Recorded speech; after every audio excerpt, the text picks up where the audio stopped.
جسم میری مرضی.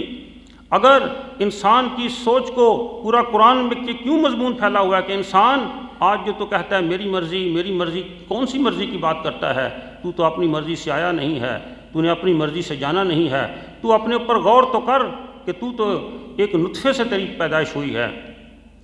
تو اپنی کبھی تخلیق پہ غور کر کہ تو کس طریقے سے جب یہ علقہ جو ہے یہ مضغہ بنا، ایک گوشت کا جیسے چبایا ہوا لوتھڑا ہوتا ہے، تو اس میں میڈیکل سائنس کہتی ہے کہ وہ 4 ماہ تک جو وہ گوشت کا لوتھڑا ہے اس کے اندر پھر کلیویج جو ہے وہ آ جاتی ہے. پہلے اس کا نام جو ڈاکٹر حضرات ہیں، یہ اس وقت قرآن نے اپنی انڈیکیشن دی جب یہ گائناکالوجی یہ الٹرا ساؤنڈ مشینیں کچھ بھی نہیں تھا. یہ آج کہتے ہیں کہ اس کا نام مرولا ہے، گیسٹرولا ہے، بلاسٹولا ہے، مختلف سٹیجز. 4 ماہ جو ہیں جہاں جہاں انسان کی آنکھیں آنا ہوتی ہیں، جہاں اس کے کان آنا ہوتے ہیں، جہاں زبان ہے، ان خلیوں کو، ان سیلز کو ہدایت دے دی جاتی ہے کہ ان خلیوں سے اس کے کان بنیں گے، آنکھیں بنیں گی، ناک بنیں گے. اور یہ تمام خلیے، اور اس پہ حضرت امام غزالی اور ابن سینا جو طب کے جن کی ریسرچ ہے وہ کہتے ہیں کہ یہ جو سب سے پہلے جو خون کے 3 نقطے ہیں ان کے ذریعے سے پھر جگر، دل اور دماغ یہ جو ہیں انسان کے جنم لیتے ہیں. اور 4 ماہ میں جب یہ پورا عمل مکمل ہو جاتا ہے تو پھر ثم سواہ ونفخ فیہ من روحہ، پھر روح جب پھونک دی جاتی ہے تو وہ جنین بن جاتا ہے. ثم سواہ ونفخ فیہ من روحہ وجعل لکم السمع والابصار والافئدہ. پھر ہم کان بھی دے دیتے ہیں، سماعتیں دیتے ہیں، آنکھوں کو کے خلیوں کو ہدایت دیتے ہیں، ان سیلز کو، اس سے آنکھیں بن جاتی ہیں اور کان جو ہیں اس سے بن جاتے ہیں. یا ایھا الانسان ما غرک بربک الکریم، اے انسان تجھے کس نے رب کریم سے دور کر دیا ہے؟ الذی خلقک فسواک، تو دیکھ تو صحیح، اس نے تجھے پیدا کیا. سواک، تیری ارینجمنٹ کی، تیرے جو جسم کے اعضاء ہیں، آپ اپنے اپنے جو ان اعضاء پہ غور کریں تو تسویہ کہتے ہیں ارینجمنٹ کو، کہ کان اپنی جگہ پہ ہے، دماغ اپنی جگہ پہ ہے. خلقک فسواک فعدلک، اور پھر تمام چیزوں میں حسن تناسب رکھ دیا، جسٹس سسٹم، ہر چیز جو جہاں پہ ہونی چاہیے، اگر جہاں کان ہونے چاہیے وہاں موجود ہیں، آنکھیں جہاں دیکھتی ہیں وہاں ہونا چاہیے وہاں موجود ہیں.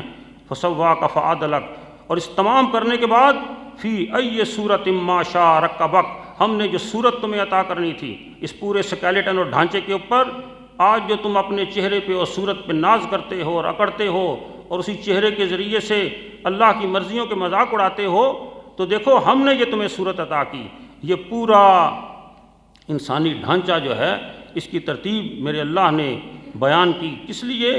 تاکہ یہ آج تم، اور پھر یہی قرآن نے کہا وفی انفسکم افلا تبصرون، تمہارے اندر ہماری بڑی نشانیاں چھپی ہوئی ہیں، تم غور کیوں نہیں کرتے؟ اور سنریہم آیاتنا فی الآفاق وفی انفسہم حتی یتبین لہم انہ الحق، ہم تمہیں اپنی نشانیاں دکھائیں گے، تمہارے اندر بھی دکھائیں گے اور خارج میں بھی نشانیاں دکھائیں گے، اور ایک وقت آئے گا کہ تم کہو گے کہ واقعی حق جو ہے یہی چیز ہے. اور آپ دیکھیں ہم جو ہے مدح جو ہے وہ مدح وہ ہوتی ہے جو آپ مجبوراً کسی کی تعریف کرتے ہیں. جب آپ یہ سارے پروسیس کو دیکھ لیتے ہیں کہ اللہ نے کس طریقے سے شکم مادر کے اندر یہ ترتیب جو ہے یہ لگائی ہے، تو آپ کہتے ہیں الحمدللہ رب العالمین. کہ ہم جو ہے وہ تعریف ہوتی ہے کہ جو بے اختیار آپ کے دل سے نکل جاتی ہے، یعنی آپ کے پاس الفاظ نہیں ہوتے، آپ کی کیفیت ہوتی ہے کہ میں بس اب ایسی ہستی کی تعریف ہی کی جا سکتی ہے کہ جو نطفے سے ایک انسان کو خلق کرتا ہے. تو آپ کہتے ہیں الحمدللہ رب العالمین. اور رب بھی وہ کیسا ہے؟ رب کی تعریف کہ one who creates the things and develops them to reach their goal, کہ جو چیزوں کو پیدا کرتا ہے اور اس کے بعد ان کو ان کے مقصد تک پہنچنے کے لیے مدد دیتا ہے. آپ دیکھیں قرآن حکیم کی بڑی تفسیریں لکھی گئی ہیں، اور بڑی 50-60 بڑی اہم تفسیریں ہیں جو دنیا میں پڑھی جاتی ہیں، لیکن ہزاروں تفسیریں ایسی ہیں، بڑے بڑے مفسر پیدا ہوئے ہیں جنہوں نے الحمدللہ رب العالمین سے جب شروع کیا تو ایک ایک جلد الحمدللہ رب العالمین پر لکھ کر آگے ان کی ہمت نہیں پڑی لکھنے کی. کیوں؟ کیونکہ انہوں نے کہا کہ الرحمن الرحیم کی تفسیر تو اس وقت کریں جب ہماری الحمدللہ رب العالمین مکمل ہو.